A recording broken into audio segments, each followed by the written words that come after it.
Hi, everybody. Michael Sebastian here with Stay Maven. We have Mike Sebastian here with us today. He has a digital marketing background. He has been in the short-term rental space for a little over a year. Can you correct me if it's been more than that? We got in 2021. So 3 years so now. about 3 years now.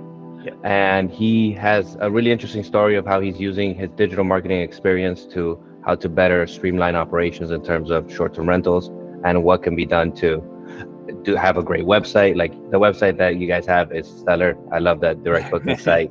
You did a great job there. And just things like that to manage systems and operations. So we're just gonna chat through Hideaways and Seaberg, see what's going on with Hideaways, any takeaways with it, and what you've learned from the whole process that you've done. Awesome. I'm stoked. So I wanna, before we dive into Hideaways and short-term rentals, you shared that you had a closing yesterday. How was that closing? Is that something you could talk about? Is that something that you wanna? It is. So I'm very much the person that doesn't say anything until the papers are signed. Yeah. So it's been very like on the back burner, and I am so pumped to share this with everybody. This closing took 10 months. We started this last November. Yeah. We've been through 3 different lenders. We finally found one that like understood the project, actually went down there and cared. It is a $2.1 million deal to build 6 different unique builds in Red River Gorge. Nice. And it was painful. And I called 45 lenders. I've been on the phone like you wouldn't believe, just talking to people, sharing the story, the vision, the experience that we have. And lenders are so like, they have a box, right? And it's like, oh, it doesn't fit my box. Sorry. Yes. No. So the other thing that we're running into that's pretty unique in this situation is it's not even that they wouldn't lend on it. It's that the demand has outpaced the supply of loans in the gorge. So in February and March of 2024, I think 15 or 20 lenders that I talked to said, hey, I'm interested in the project, but our allocation, right, the silo of money that they have for the short-term rental and hotel space was already tapped out. And that was in February, that March. Sense with the gorge, because it's where are you growing in Kentucky if you want a good short-term rental? That makes sense. So they have an allocation percentage, or is that how it works? So they basically take their whole, from what I understand, like I've talked to a bunch of them. I still don't fully understand how they work in the back end, but how it was explained to me is they basically take all of the money that they have to lend out for the year, and they split it up amongst different consumer segments, essentially, so that if something fails, right, if short-term rentals, COVID happens, short-term rentals crash, they still have a diverse portfolio and other things. So what we were running into is, hey, super interesting thing, come and talk to us next January. And I was like, well, that's a year away. Like, we've got projects to do. You know, I got people to pay here. You have the land that you already want to be doing something with. You don't want to be waiting. So, but we found an awesome lender that closed it for us. So. A local lender, somebody national? She's about 40 minutes west of the Red River Gorge. That makes sense. Somebody that understands the area and has been, what's the pizza spot? Miguel's. That's where we closed. Miguel's. There we go. That's where we closed. I love to hear that. That's like I've got a photo of me signing in the back corner of Miguel's, man. It's so good. I love that. So, that's things like that. That's what makes the space, you know, the climbers, a little bit of everything.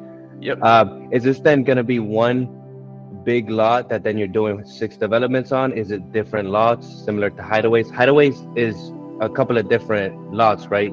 If I'm not mistaken. So the Hideaways is essentially an overarching brand for all of the unique properties that we have. There are some that don't fit into it for our midterms and long terms. They just go under the Seaberg property side. But the Hideaways is essentially like an umbrella, we'll say brand, right? For Instagram, for the website, of all our unique builds. It does span across Ohio, Georgia, and Kentucky right now. Probably going to Arkansas and Tennessee in the next few years. But as of right now, it's just those 3 states. The properties here are specifically in Beattyville, Kentucky. And there's 8.15 acres. We're using 3 of those lots. It's 7 lots in total. But we're using 3 of those lots to build these 6 houses. And then once those are finished, we'll roll kind of up the hill. And we're going to do a big 5 or 6 bedroom. And then at the top, we've got a overlook that literally overlooks the entire gorge that we're going to put a really unique like fire tower style lookout up there. Love that. Yeah. Something like that is just, it's like how many people can have that, right? It's like who, I don't think there's that many fire towers around there, if Nope. any. Yeah. Nope. I'm So then excited for I that guess one. in We've got terms to of figure out like some stuff the for it. financing, how do you go about trying to finance something like that? Do you see something that's going on in Colorado or California, and then you're like, hey, this could work here in terms of like fire So towers that exist out there or something? yeah, so the research phase is essentially completely disconnected from the financing phase. The financing phase, we figure out what we want to do, and then we go find a way to finance it. If I went to a lender and said, "Hey, what will you guys finance?" She's going to send me, or he's going to send me, the boring single-family home in the middle of the city that everybody will rent for, minimum. And we kind of flip that on its head. So what we've been doing is studying all of the unique builds that we can find across the United States. Figuring out what their revenue breakdowns are, and then doing our own analysis internally to figure out what aspects of those things are actually making them stand out. So is it we've got this one that I use as an example all the time. It's a studio, right? So 0 bedrooms, just one big room. And the whole thing's probably 600 square feet with a bathroom next to it. And it's making $179,000 a year. Right, that's roughly $14,000-$15,000 a month. That is insane. Yeah. Like for me for something to make that much, I'm thinking it has to be a 3+ bedroom with a pool, Yep. waterfront, things It's like nuts, that. man. So, but it's just grabbing this attention. But what does that did property is, have that's unique? What makes so it? that's the thing, is they put all this stuff together in the perfect package. So firstly, they found a lot that looks over the entire mountainscape.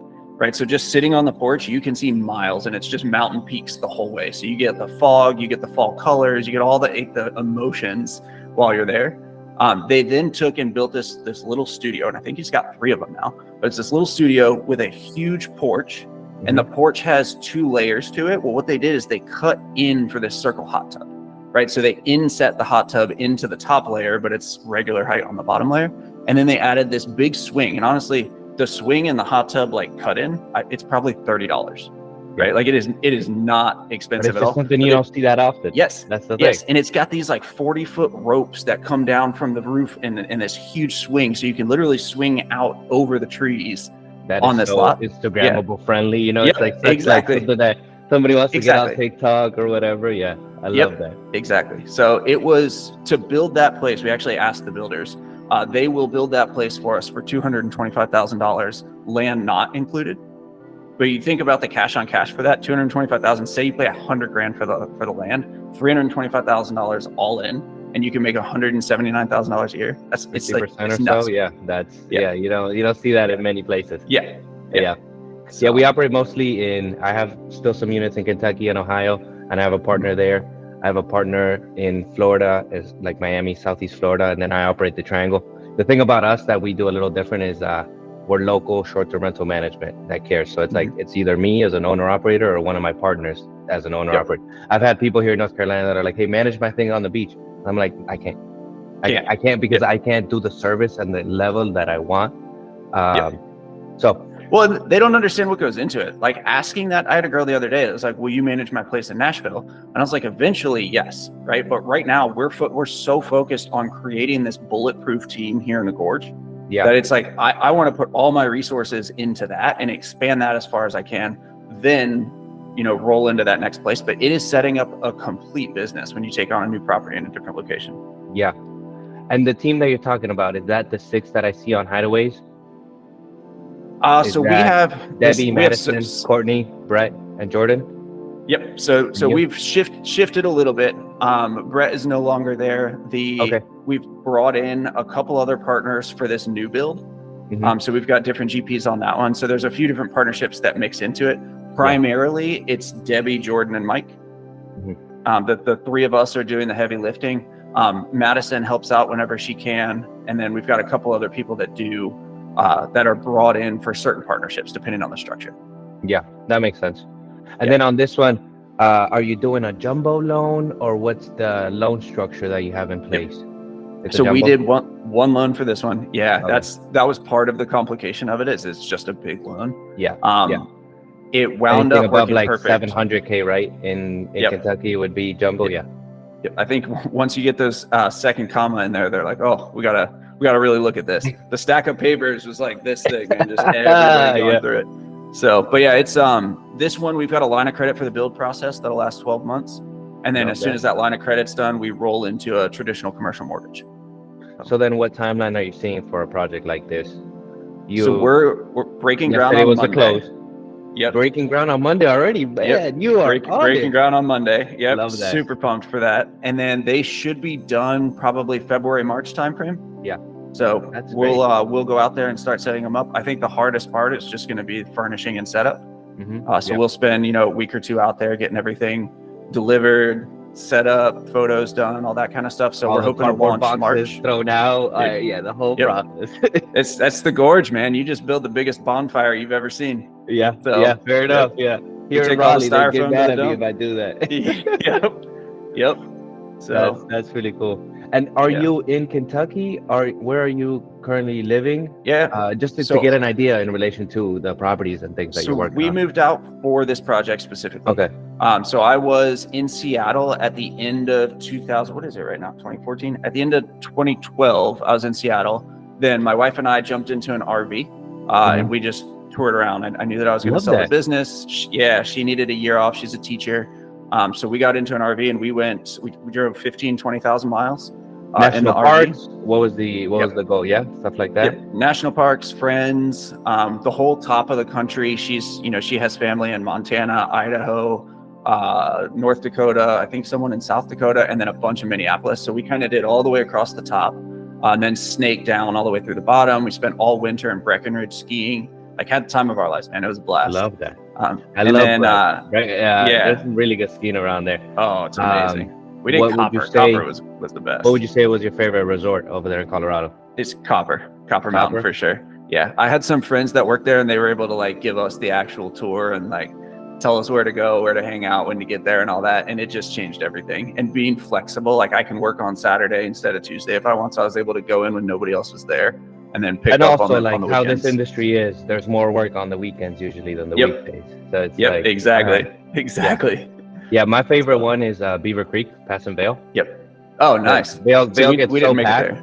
that then hey, Beaver Creek is a little less packed, and they give cookies out at 3 p.m. Customer experience. Nice. They have people with chef hats giving out cookies to everybody, not just the kids. No. And we're all like, hey, cookies at 3 p.m. We're doing Sign me up. That's awesome. That's probably a good way to get everybody down off the mountain on time. Yeah, true. Because everybody, instead of hanging up, they're like, hey, let's go down for the cookies.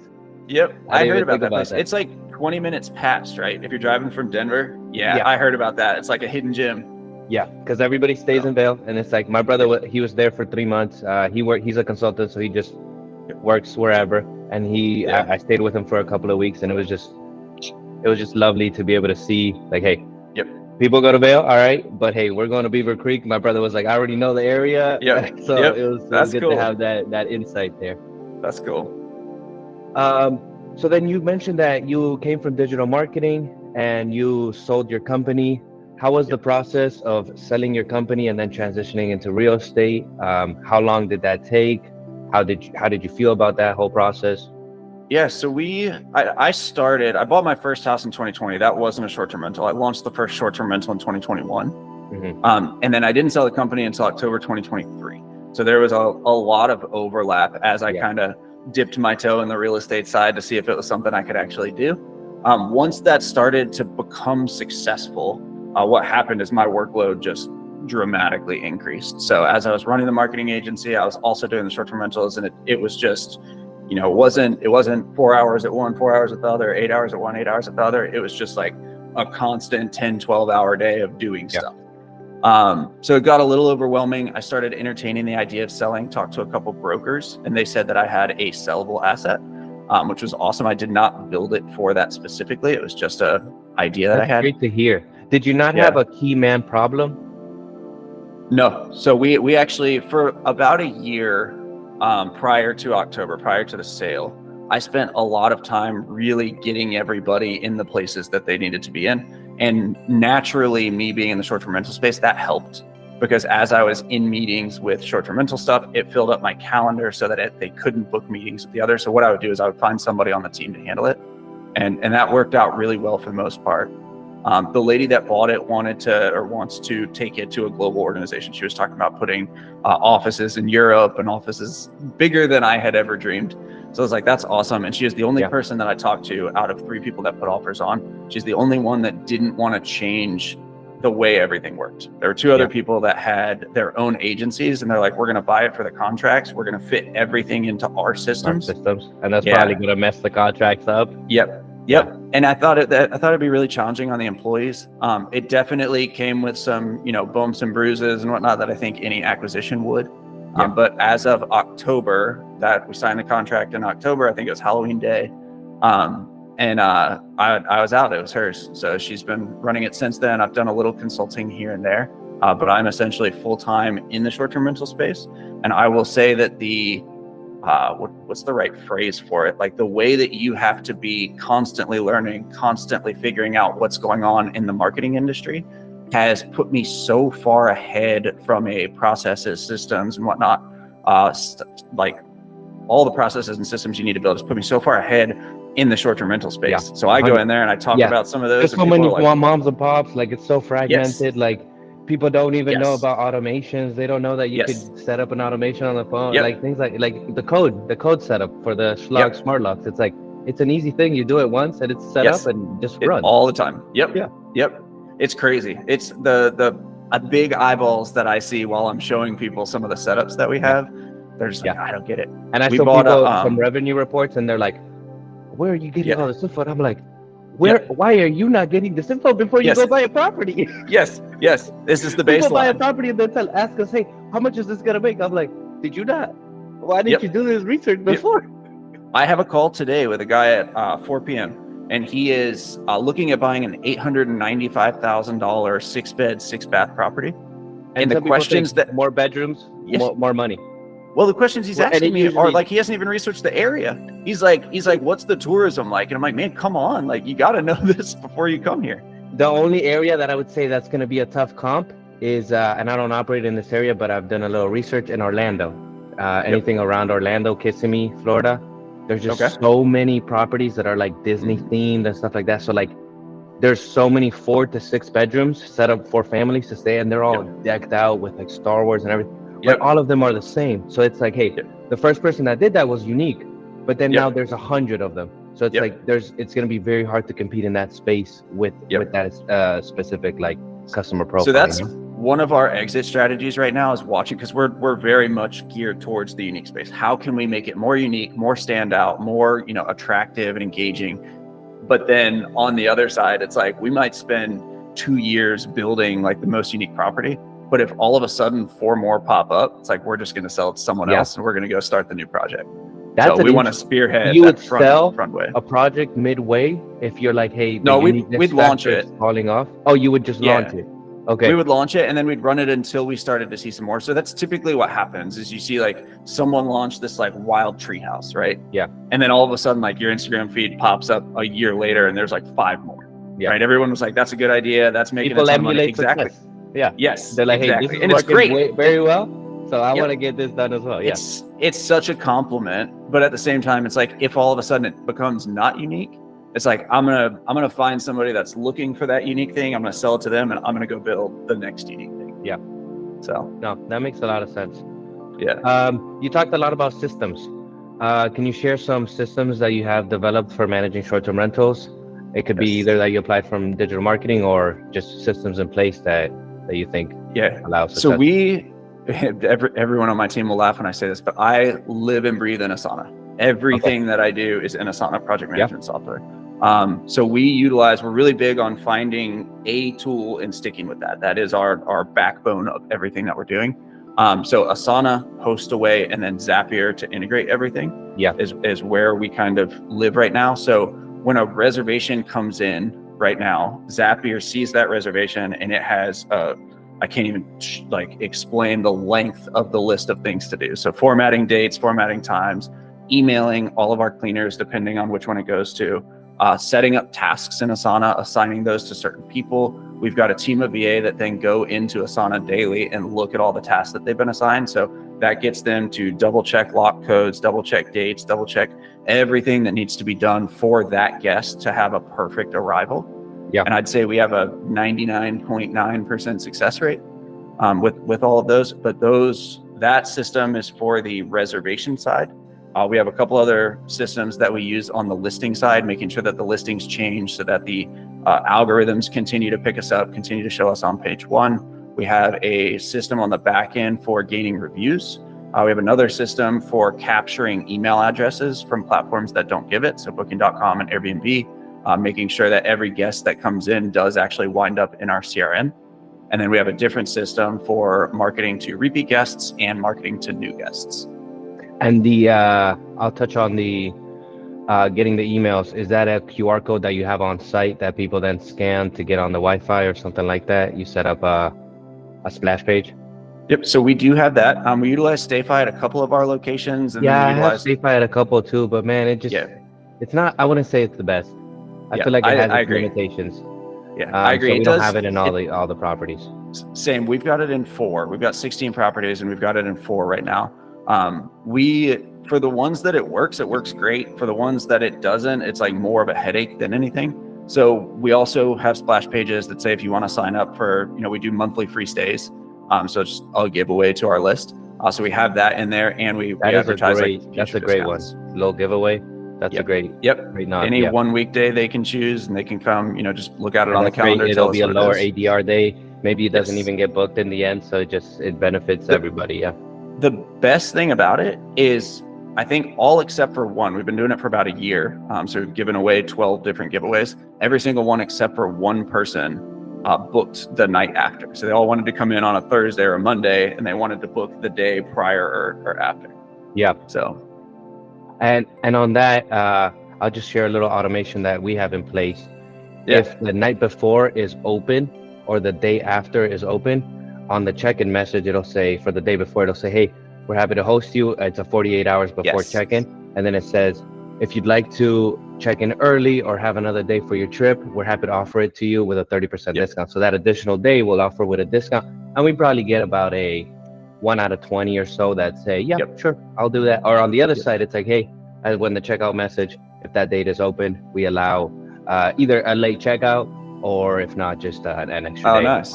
And is that automated from, that's automated through your PMS? Hospitable. Yeah, we use Hospitable, and we have just a canned message that within the check-in, if then that. So if they'd open, then send this kind of thing. Yeah, I don't have that. I want to be using that a little bit more. It's something that I've used a bit, but definitely something I'm gonna look more into. I do see that it allows you to connect everything. Yep. So we've been Monday, and I like it, but it's Monday's good. Monday's all right. Yeah, it's just what I've learned and what I know. So we shifted to we used to do emails through MailChimp. That was just what I knew. I recently found High Level, and I will say that High Level is the most powerful automation platform. So High Level, you're saying like GHL? I've been hearing a lot of people talk about that. Yes. I kind of got a vibe that it was very not scammy or anything, but it was people were selling it because they were getting money out of it. It was very it was what's the word? Network marketing. It was a network marketing. You can create a sub account, and then so if you signed up under mine, I could charge you the exact same amount I'm paying for it, but then I could do that 10 times over. And continue to make money. That said, that is an awesome feature that they have. Sign up directly with them and don't worry about that if you're worried about that part. They're the back end engine of what they offer from a CRM perspective, from an ESP perspective, from an automation perspective. It is insane what we can do. I'm really impressed. And they're now hosting not the Hideaway site. We're transferring that one over soon. But they're now hosting a couple of our other sites. They've got all of our email services, all our SMS services. That's just WordPress. Okay. And did you build that out yourself? Yep. I have a designer from the marketing agency that I used. No, it's a great website. I use Webflow because it's easier and quicker. I used to use WordPress, and I could build stuff on WordPress, but I just hate how Webflow's Webflow's way better than WordPress in my opinion. It's strong. Yeah. So, but pros and cons to all. Yep. Going into I don't want to name the hideaways, the units over in Kentucky in Red River Gorge. What would you call them? Yep. Gorge View Hideaways. So everything we do has a hideaway theme to it. Okay. We've got the hideaways at Cooper Pines. We've got Horizon Hideaways, Heartland Hideaways. Those are called gorge view because we do have that top lot that overlooks the entire gorge. Yeah, I guess that's one of the things that you always try to get is a unique view top of. It seems like it's a common occurrence. Love very that. much. Yeah.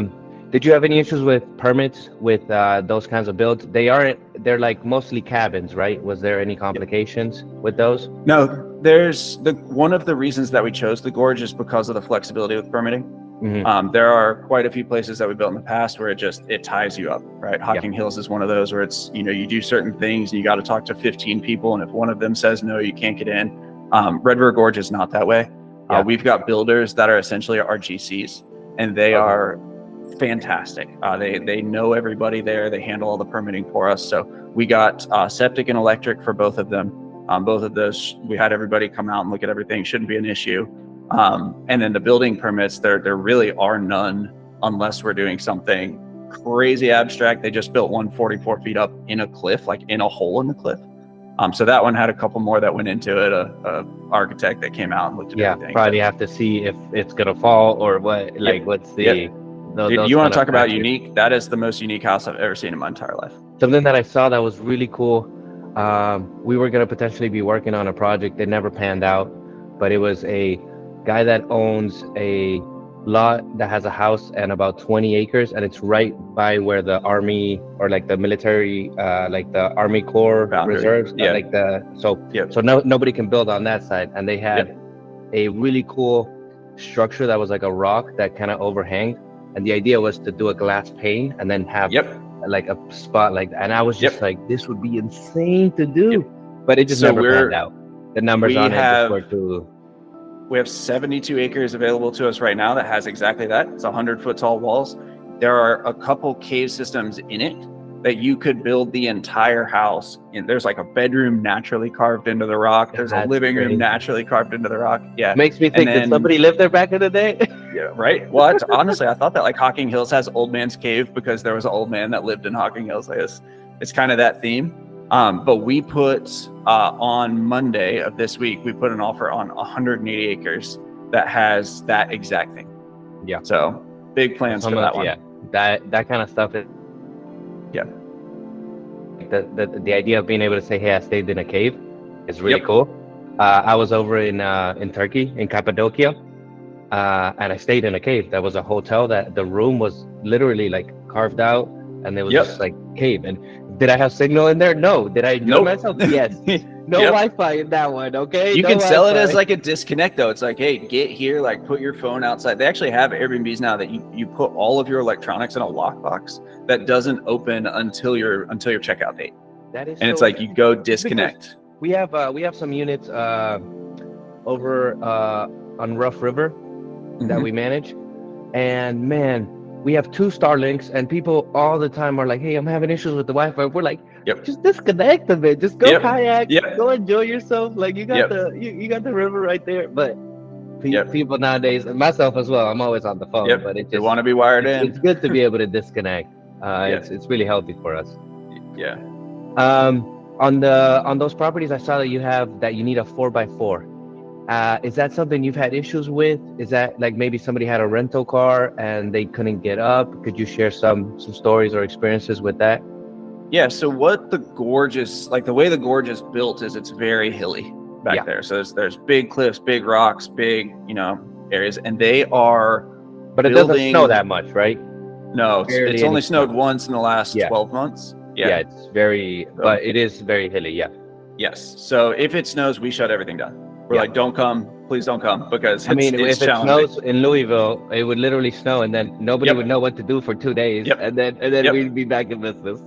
It's funny because like being in Seattle and seeing the snow out in the mountains out there, and then living in Virginia, we got some snow there. I love snow days. I go out with my truck and just start pulling people out of the ditch and digging things out. I'm like, this is a blast, man.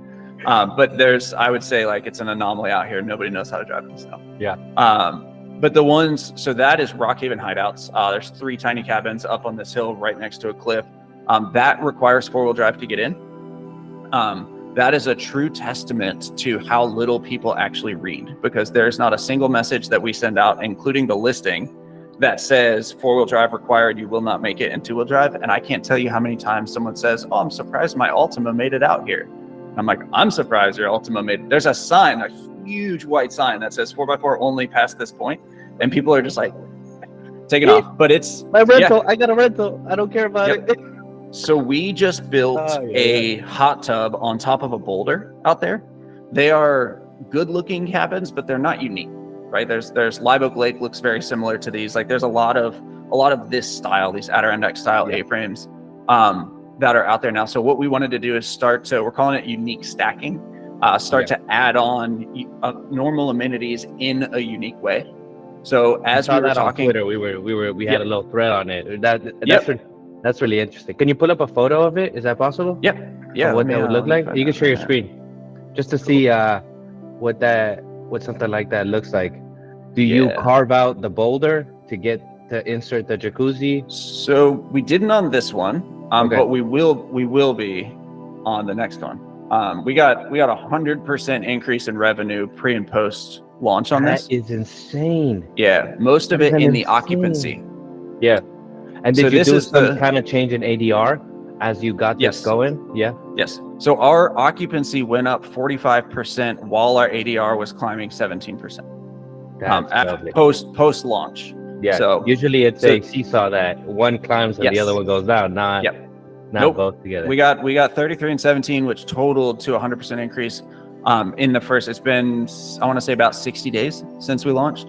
So this is it right here. So we did not carve into this boulder. Oh, I'll show you the deck built up on the boulder. Yep.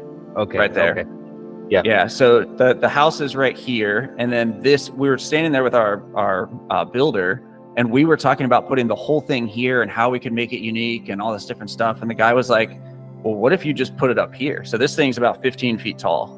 Yeah. And he's like, well, what if you just put it up there? And like both Jordan and I were standing there and our eyes just lit up and we're like, oh my gosh, yes. Like, let's totally do that. Yeah, exactly. So, and it's cool because it gives you this elevated view. So you see over all of the other cabins and then you see over the entire holler out there, just to all the way across the whole thing. Is it clear?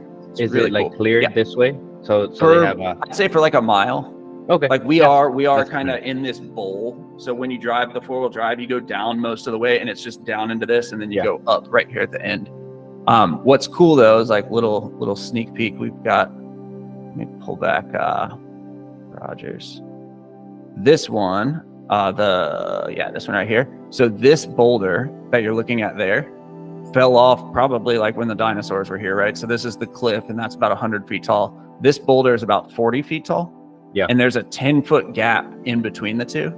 So the next one that we have is going to be a lot more primitive setup. But what we're going to do is build this. This is all like rock falling down here. So we're just going to cement in the rock that's already there. We'll like jackhammer a little bit, but take that natural rock and secure it so that you've got steps up. And then you have this like 15 by 30 space in here. So we're going to put towel hooks on the rocks. We're going to put lights on the rocks, like all this stuff. So it's just primitive in the boulder and it's completely private with the exception of people can see from the hot tub or the fireplace. But that's where our next one's going to be. Nice.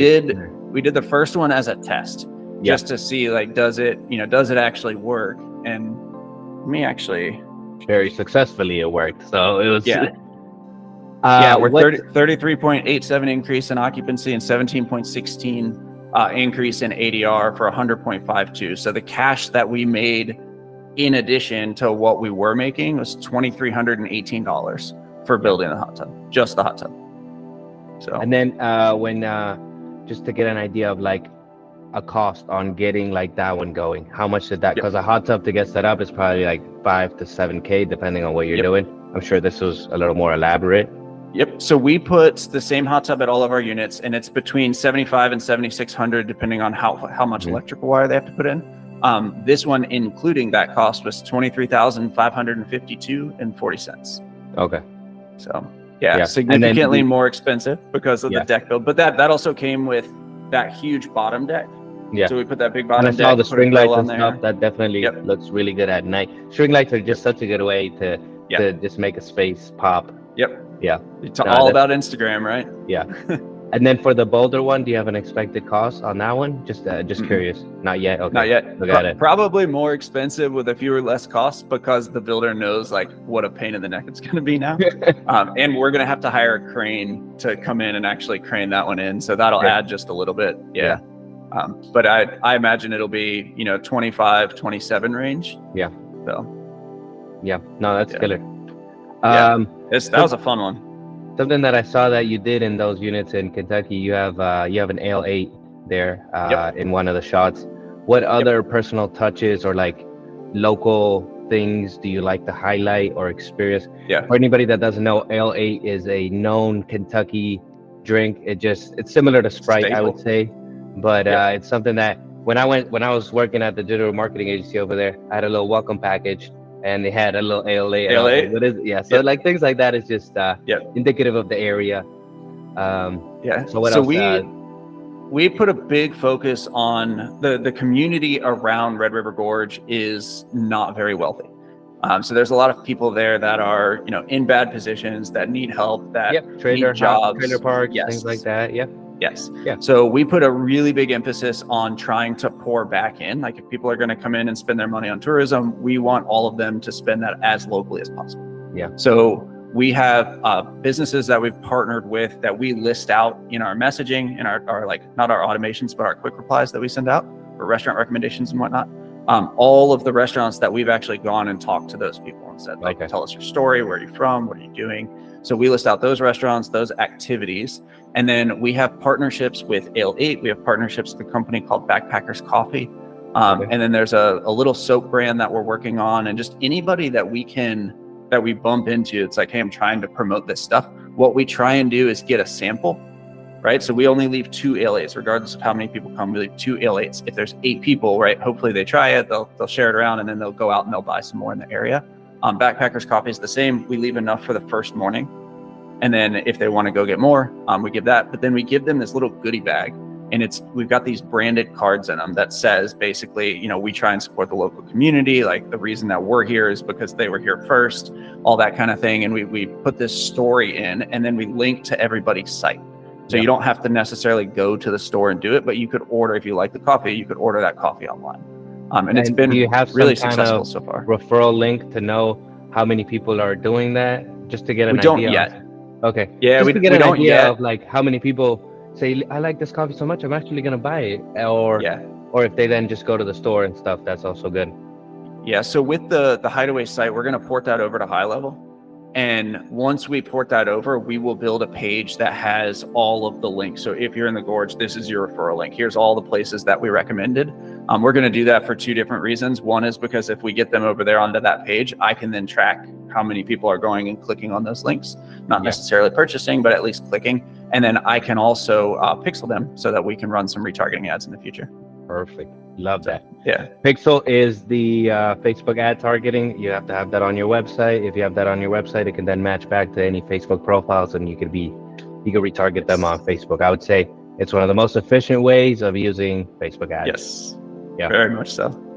I looked up a winch yesterday for my truck, and I can't tell you how many ads I've seen for like the 2 brands that I clicked on. I'm like, all right, I get it. All right. And then sometimes add something to cart, and then they'll follow you with the abandoned cart discounts. Stuff. Yep. Yeah. Yep. So I do that all the time. So then let's dive into a bit your biggest challenges, lessons from like growing to 16 properties in 3 years. What has been biggest challenge, biggest lessons on that? So I guess twofold. Financing is always a challenge. So the more into the unique stays that we get, the more challenges we run into. So really explaining, like I get excited talking about unique stays, and I want to tell people like how different this place is. And the moment that I say any of that to a lender, they like run the other direction. Yeah. So really, I don't want to hear different. That doesn't sound good in my language. Yes. They're like one of one. Like, no, thank you. I need comps.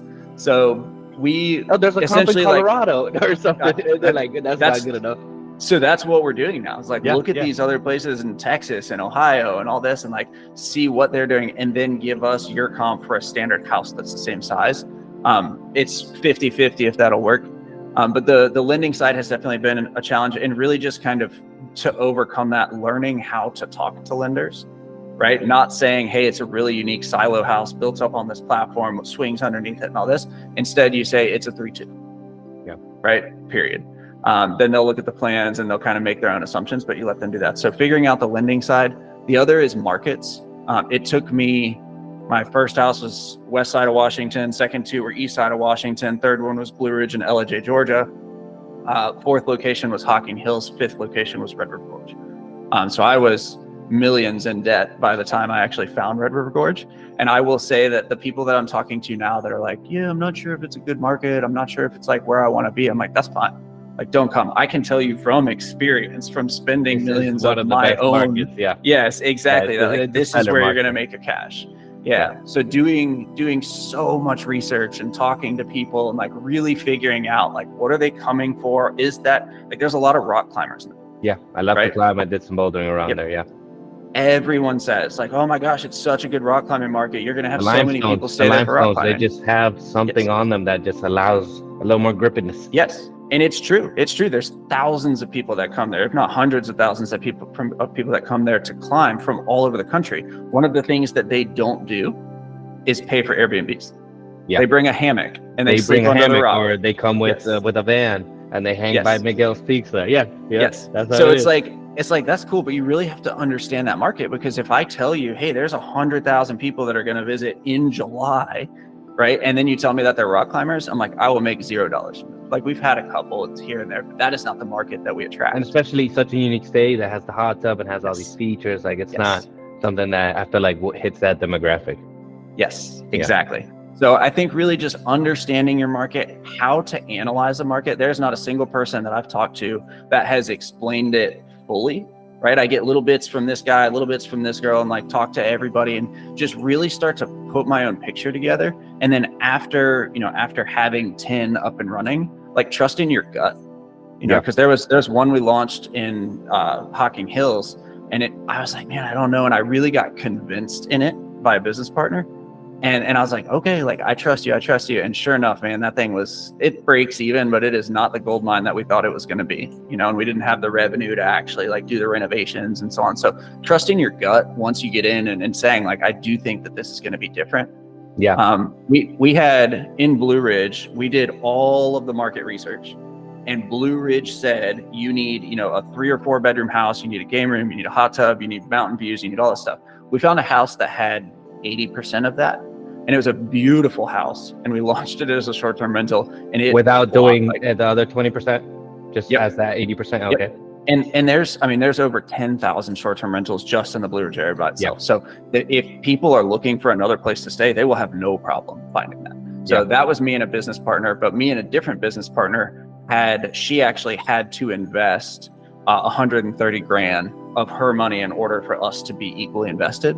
And while me and the first business partner were looking for that, 3-2, 4-2 situation, we found that one, but we rented an Airbnb downtown that was a 2-1, a 600 square foot house on an 800 square foot lot, smack dab in the middle of town for $515,000. And I was like, that's $100,000 a square foot almost, right? Like minus that 100 square feet. It was insane. So we bought it. And I made an offer at 505 and told her she had to leave it fully furnished, and she said okay. So me and the other business partner closed on that one the same day that we closed on this other one. And the one that fit the mold, the 80% of the mold, is now a long-term rental and doing great as a long-term rental. It's not a good short-term rental. The one that is a 600 square foot house that literally every report that I looked at said that it would not work is crushing it. That it would probably make 20, 30K a year or something based on, comps in the area. Yep. It's like, you'll be upside down 50 grand a year if you buy this house. And I launched that thing. We're pulling $6,000-$7,000 a month right now. It's great. Crazy. Yeah. But it was 100% gut. I was like, we're not buying residential real estate, which is what all these things are looking at. We're buying an existing business that has traffic. I was like, if you look at it that way, it makes sense. Yeah. It's like a combination of like, it's not just the real estate asset, it's a real estate asset plus like what can be done on top of that. Yes. To, like the short-term rent. Yeah. Whenever we have like properties that people are thinking about selling and stuff like that, we always like to, we have a property that we've been working with for over a year. The guy's looking to sell it to get into some bigger projects. we chat with some potential buyers, and we just share the revenue report, we share the numbers and stuff like that, and they're seeing it more like, instead of just a house, it's like, all right, what are the numbers, what more can be done, things like that. Yes. So it's very and trust in your gut. I think that's huge. Something that I've been doing, it's either hell yeah or it's a no. Yes. So it's like, how do you feel about it? It's like, you have to feel very excited about it and you want to be doing it. If not, it's like, it's a no. If it's like, maybe, if it's a maybe, get it out of here. Alex Hormozy said something the other day about the girl in the red dress on the other side of the fence kind of thing. Grass is always greener. And he's like, every business has the same challenges. He's like, if you're tired of your challenges and you're going over there to look at, that one that's better, he's like, it's just because you haven't been in it long enough. You haven't been in that business long enough. The moment you get there, you're going to be like, oh. So you have to start at that elevated peak, at that hell yes place where you're like, I'm so passionate about this, because as you experience those challenges, that'll carry you through the struggles and the challenges. It's the pit of despair. It's like you're like, oh, this is easy. Oh, there isn't much to learn. Oh, there's actually a lot. Oh, there's actually a lot. And then you're like, okay, now I'm learning. And then it's just like, all right, it takes years to do that. Some people are like, oh, I can't get this running in months. It's like, no, it takes years to get the gut feeling, to get the confidence, and like, hey, this will work, this won't. Understanding design and things like that. I love Alex. He has a lot of great, just great templates, and like his persona is stellar. His attitude towards it's going to be hard, it's going to suck, it's going to be all these things. Like the moment that you realize that, it gets way easier. Right? Because you just have that expectation. I've done with my management company over the last couple of years. I've been a little not having blinders on. So it's like I had some opportunities and things like that were opportunities, and I wasted 3 months, 4 months on these opportunities. It was just in the end, it didn't benefit me or the company in the way that I really expected it to or wanted to. So it's like, looking back at it, I'm like, right now I just have blinders. Right now we have 20 units under management. I'm looking to get to 30 by end of year. I'm looking to get to 50 by end of next year and have a 50 unit. I don't think I want to get more than that, because I start seeing companies that have more than that, it starts to break. I really care about the customer experience. I really care about our owners and the guests. Quality. So it's like, hey, have about 20 units around here, 20 units in Florida, and then 10 units in Kentucky and Ohio. And with that, I'd be very happy. That's a good mix. With having, right? Yeah, because we have some Midwest, and I love being in multiple markets because it allows me to understand Florida. It's very seasonal. Like March is the best month. Here in the Triangle, it's pretty flat. It's a pretty flat market with a bit of a dip in the winter. And then like Kentucky, you just see things like in Louisville, we see the Derby, we see Bourbon and Beyond. So like September and May, it's crazy. I have a property. This is a rental arbitrage that I still have over in Kentucky. It has an ADR of about 150 or so. It's a nice studio with a king bed. Not really too unique, but it's a building that used to be like an old style office building, and then they just made it into converted it.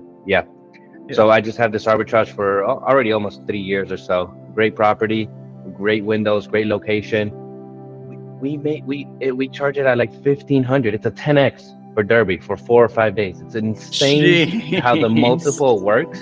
And the biggest hotel in the area is charging about $2,000 a night. It's called the Omni Hotel. They have the most amount of units downtown there. So I use that as the threshold of like, hey, if people are paying this at Omni, this is around where it should be, Omni is like where celebrities and stuff stay if they go to that. It's I've driven by that one downtown here. A really cool hotel that I take inspiration from that is in Louisville, and they also have one here in Durham, 21C Hotel. 21C, I'll have to look 21C Museum and Hotel. There's about 6 to 8 in the nation. And what he does really well, the owner, I think his name is Scott, he owns an art gallery. He owns art and he buys art, and every property has uniqueness to it because he has a rotating art gallery through each one. Nice. And the one here in Durham, they bought an old bank and left the bank vault downstairs, and it's a bar now. So you're over there sipping in an old school bank vault. Like it's like such a unique experience that it's like you have to have that vision and see what to do. It's that vision and the people that have the vision and the actual skills to say, I'm gonna do it. Because so many people see it and they're like, oh, I'm scared. I don't know how to start. I don't know where to start. Yeah. Right. And it's like, you just take the first step, call someone else, or Do a go small there, first figure it step, out. and then Yep. every step just a little larger, a little bigger. Yep. I want to go back Yep. to your challenges with lenders. Have you Yeah. thought about or explored private investors pulling, like doing maybe like a GP LP setup, something like that? So all of our stuff is GPLP. Okay. Yeah, except for the privately owned ones. The place in Hocking Hills is GPLP. The Gorge View Hideaways that we were just talking about, there's 4 GPs and 1 LP in that one. So we're very much in that world. Recently, I've bumped into a couple of guys that are dream status bank account levels, and they're essentially saying things like finances are not an option. Like, you've got the track record now, so that's getting a little bit easier. And it's conversations where like, this is what I'm gonna need next month, and they're like, okay, go for it. So that has become a lot easier. It's taking a lot of the lending credit or the lending off of things. For Gorge View, we had enough for down payment, builds, furnishing, and all that. We did not have enough to do the entire project. So we did get a loan for that one through the lender. That's why it was such a challenge. And it was kind of going through that process is how I bumped into these other guys. Yeah. So it was a blessing in disguise. Like, I needed to do the grit work. I needed to make the phone calls. I needed to get, that process really figured out and dialed in order to bump elbows with these other guys. And now talking to them about that, being transparent, whatnot, has really opened up a level of trust with the high net worth individuals. That's helped out a ton. Yeah. No, that makes a lot of sense. Chatting and networking with lenders gets you chatting and networking with people that maybe lend to lenders or lend to others. That makes sense. It's like, go to the golf course, go to meetups. Yes. Well, we actually built a relationship with a couple lenders that weren't able to do it, but because of the relationship, they're not allowed to say, like, it's kind of like a downsell, right? They're not allowed to say, hey, you should talk to my friend Steve over here, right? Because the bank needs the revenue. I went to the bank for the revenue, so on and so forth. But if I say no, I'm like, no, I can't, like, your terms aren't good enough. It's going to put us upside down. I'm not going to take it, which we actually did. We said no to 3 different lenders because they couldn't get the terms that we needed. And after that, I got a private email from them that was like, hey, this is so-and-so. He's like, you actually should call this guy, right? I can't tell you that if we're going to give you the loan. Probably from the bank email, right? From his Gmail. Yeah. Yep. That makes sense. So, and that was helpful. So, and then for those relationships, are you managing those relationships? Do you have somebody that helps you with that? How do you manage, like, letting them know, hey, what's the cash flow and things like that? What's your process there? So most of it goes through HostAway. We have 2 different dashboards that we have. It's a little bit redundant, something that we need to streamline more. However, for the time being, and given the recent partner switch, we needed a little bit more transparency. So we do utilize the CPA and QuickBooks for all of our high level stuff. They put that in there and organize all of our P&Ls. I have a separate sheet that I use for income and expenses. And then due to the marketing agency, I learned a ton about spreadsheets. So what I do is just import range into a sheet that they share. So I have one sheet that I update once a month. They have visibility into all those transactions automatically on their sheet. And then we utilize HostAway for all of our revenue, on all of our short-term rentals. Yep. And then all of our expenses go in there as well. So at the end of the month, or the beginning of every month. I really like that. I don't have Hospitable. It just spits me out top line revenue, and then I have to go to other sources. So we upload receipts, we categorize everything, and it basically says this property or properties that are tagged with this tag, whichever one we want. So we utilize those reports for all of our owner statements, for all of our tax reports, everything. So all we have to do is open it up, click refresh. We can print it as a PDF and send it out to them. It's pretty simple. Love that. Yeah. Currently, what marketing channels are you on? Like, what booking channels? I'm sure Airbnb, VRBO, host. So you're direct as well with your direct booking site. Anything else? We're direct. We have booking.com. We have, I think, the Marriott one opened up finally. Okay. Through VRBO? Or no, that would be Expedia. Yeah. Okay. Yeah. I would say there's 2 of them, and to be honest, I don't know fully how they work. I know HostAway had a button that I was able to check, and I was like, sweet. So we've got a couple reservations through that, and then Google's actually been picking up a lot. The Google vacation rental. Yeah. I love that Hospitable does push that as well. Through its if you have a CMS, make sure you're getting your listings pushed through Google Vacation Rental so you can show up with the hotels.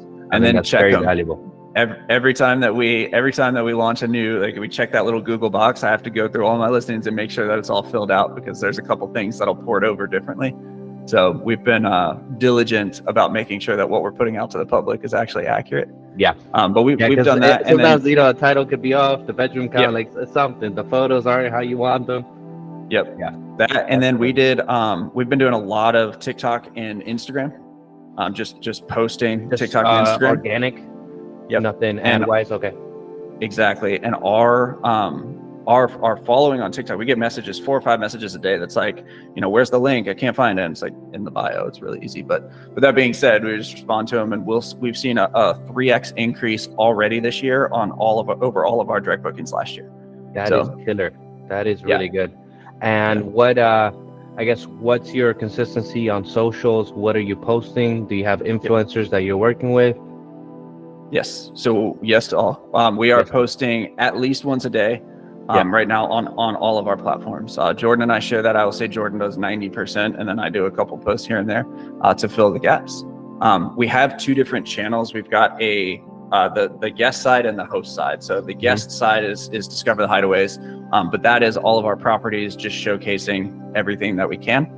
There's a lot of repeats on there, but you'd be amazed like how many, especially on TikTok, you can see the number of followers that you get per post. So we'll just, put something up, splice it slightly differently and put it back up. And it's, 20, like 30, 40 followers. Switch out the first 3 seconds. Yep. See what hook works, and then just keep churning it out. See what. That's lovely. So, I love to hear that. Yeah. And then just we've Instagram got and TikTok, you said. So Instagram, TikTok, we do Twitter and LinkedIn personally.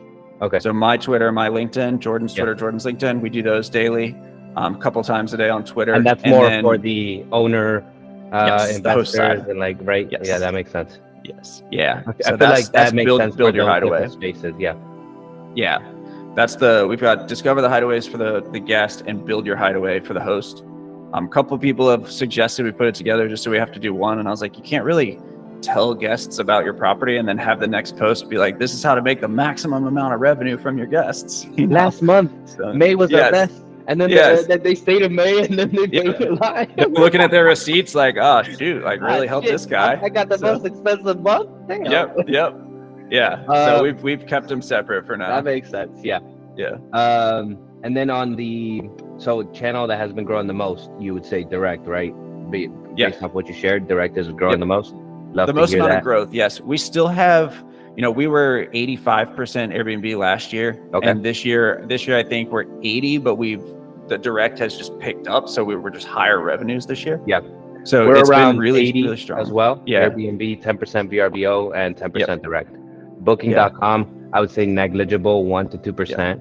So honestly, Booking.com, I'm considering getting rid of, not because it doesn't send reservations, but because the clientele, like every platform has its own, I want to say like personality. Like when guests are there, there's a certain type of person that utilizes VRBO that doesn't use Airbnb. So the Booking.com guests that we have are not great guests. They always leave the place trashed, or they check out late. And so I'm thinking about taking it off. Yeah, the only reason why we put all the properties on there is because I saw just that Booking.com last year, 2023, was the one that was downloaded the most. So there's something they're doing on the guest experience side that is getting people to download the app more and just have more users on there. So my thought process was like, hey, more users there. If they're the ones that are growing more than Airbnb or VRBO, it's interesting to see what are they doing. I was on them 3 years ago, and something I didn't like about back in the day is that you had to manage your own payment system. So like they didn't take in payment, and that was something that a lot of people were confused. They were like, oh, I had somebody stay, and I didn't get paid out by Booking.com, and Booking.com is like, oh, you didn't charge them? We had that happen with one of ours. Yep. And it was a big learning lesson, an $800 reservation, and like she just came and left, treated the house great, which was fantastic, but never got charged a penny for it. $0. So Yep. All right, give me 1 second. I just gotta check on the dog real quick.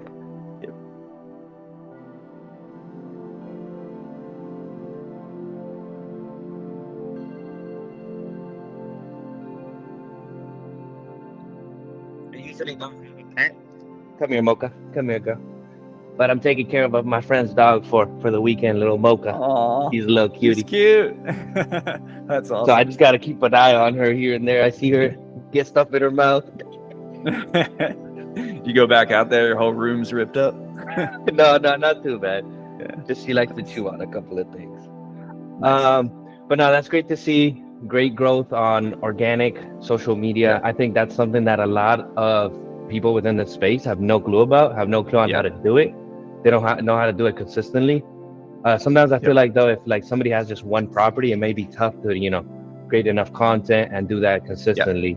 I feel like it makes more sense having. I reached out to one of my old contacts, a social media manager in Nashville last week because we're running into the same thing. Everybody's like, will you do it for us? And it's like, I don't want to be a social media manager. I don't have time to do everybody's social.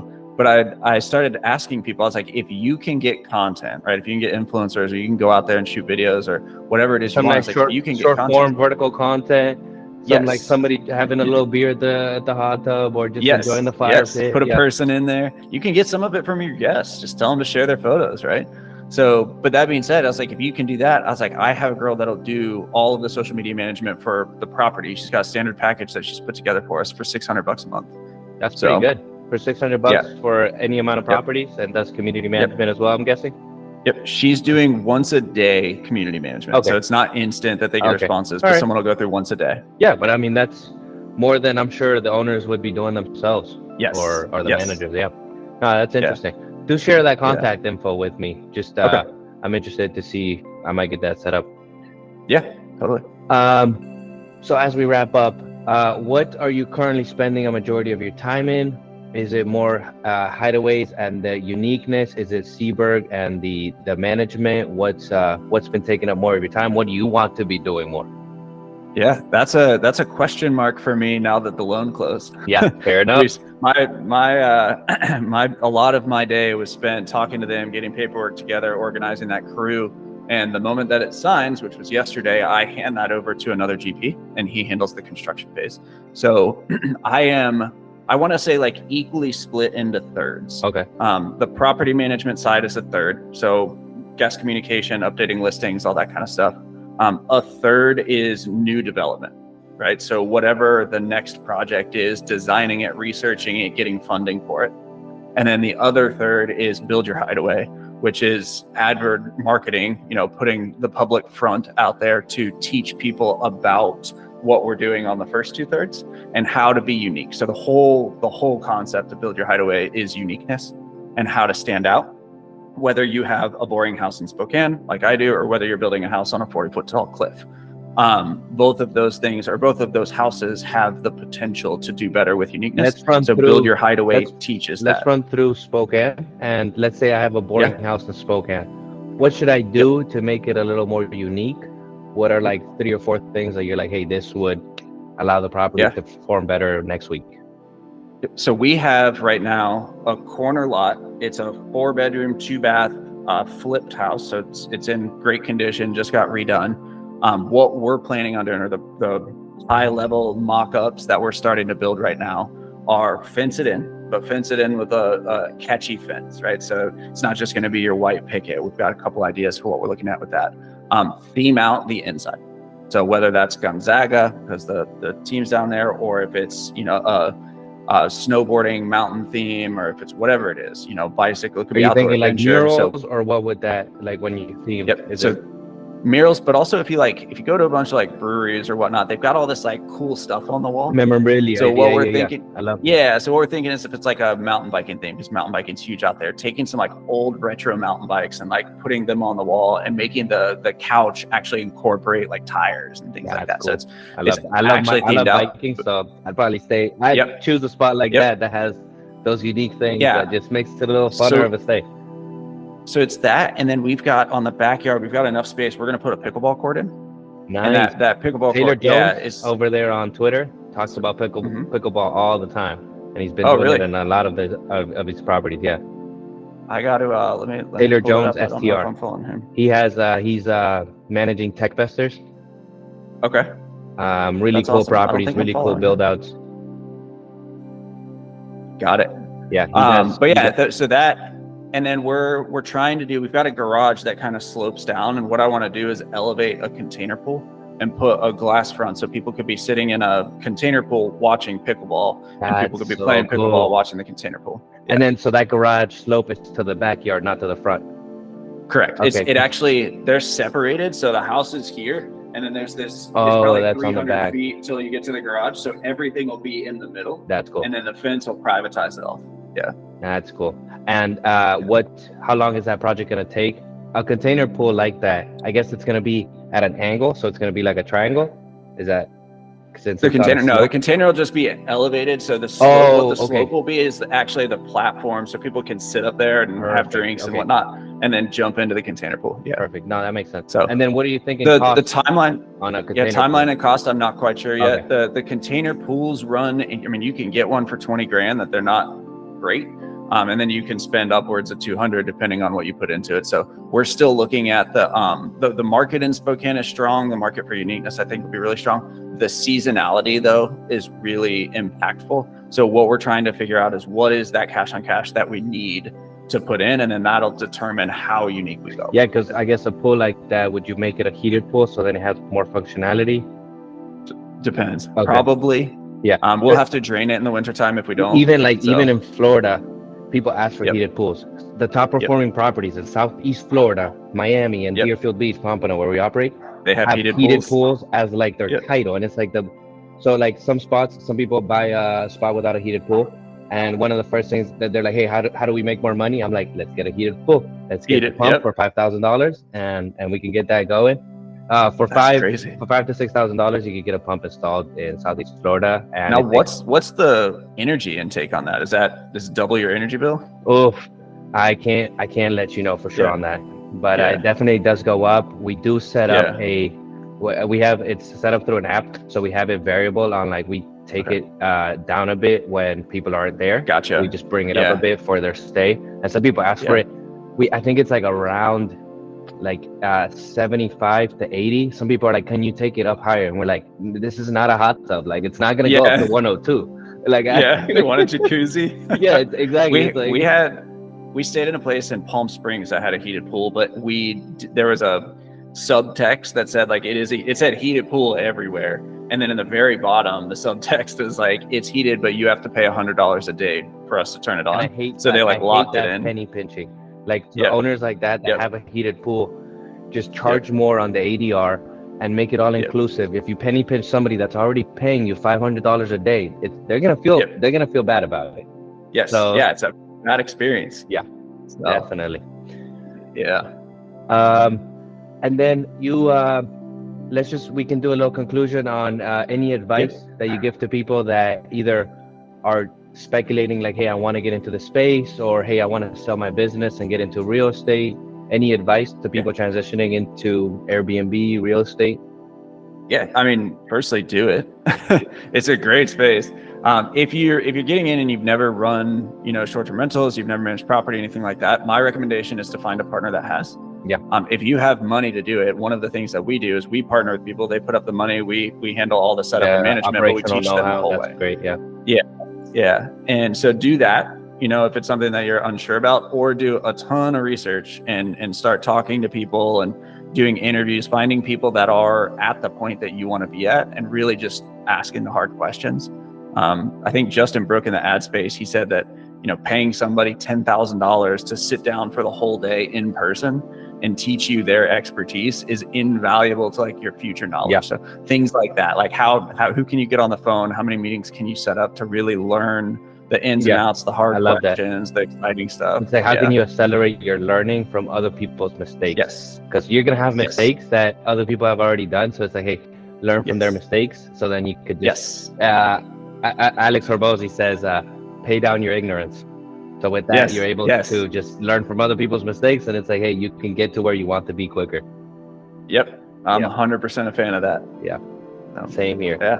I'm always looking to see what I can learn more, interior design aspects, just doing courses here and there, going to some meetups. Yep. I'd say it definitely makes sense. Also, just the networking aspect of it, to connect with people that are in the space and are doing bigger, better things. So it has you like, hey, damn, I could get there. Like that's something that's achievable because somebody else has done it. So it's like, you don't know what you can So- do until you see somebody else get it done, you know? We have, if you're interested, a twice a week networking call that we host. The next one's actually at 12 today, so an hour and 45 minutes. Buildyourhideaway.com/weekly calls. Yeah. It's a free thing. So anybody that's in the short-term rental space, like if you want to come to it ever, what we do is we just essentially open up a Google Meets. Anyone that wants to join pops on for an hour. We ask some questions, share some ideas. There's a ton of like links that people have where it's like, oh, I found this, Minoan kind of popped up in there. It's like, oh, I found Minoan, started furnishing properties, getting a kickback stuff, things like that. So it's all just a jam, like a hangout. It's awesome. I will definitely check it out. Today I have to check. I'm finishing up a property here in Raleigh. Should be live next week. So I got to go check on it, get some last bits of inventory set up. And what's really interesting about that property, it's a house that the windows weren't set right. So we're having to redo the windows, as in like the what's that called that covers the windows on the edge? The strip. All that was just done horribly. Like on the inside? No, the outside of the window, yeah. Oh, I don't, the pane or the seal maybe? I don't know. It just looks horrible that I was like, Lily, yeah, we can't take photos of the exterior. People are gonna be like, what's wrong? Is this house still being worked on? So that was something that just pushed back this project a bit, but it's been a nice one. It's a fun. I did some painting in the living room and stuff just to get some pops of color. Like did a nice half painted wall, just to get just to create some more of an experience. Yep, catch those eyeballs. Catch those eyeballs. That first photo ratio. Yeah, exactly. Yep. Perfect. Well, great chat. Thank you for hopping on and doing a little podcast with us. Great to just learn about everything you're doing. You have some amazing projects you're working on. I'm really looking forward to hearing more about the big one that you just closed this week, and seeing how that develops and how that grows for you. Yes, sir. I'll share some photos as we get them. I'm excited for it. Yeah, I'll be on Twitter. I'll be checking it out. Yep. Perfect, sir.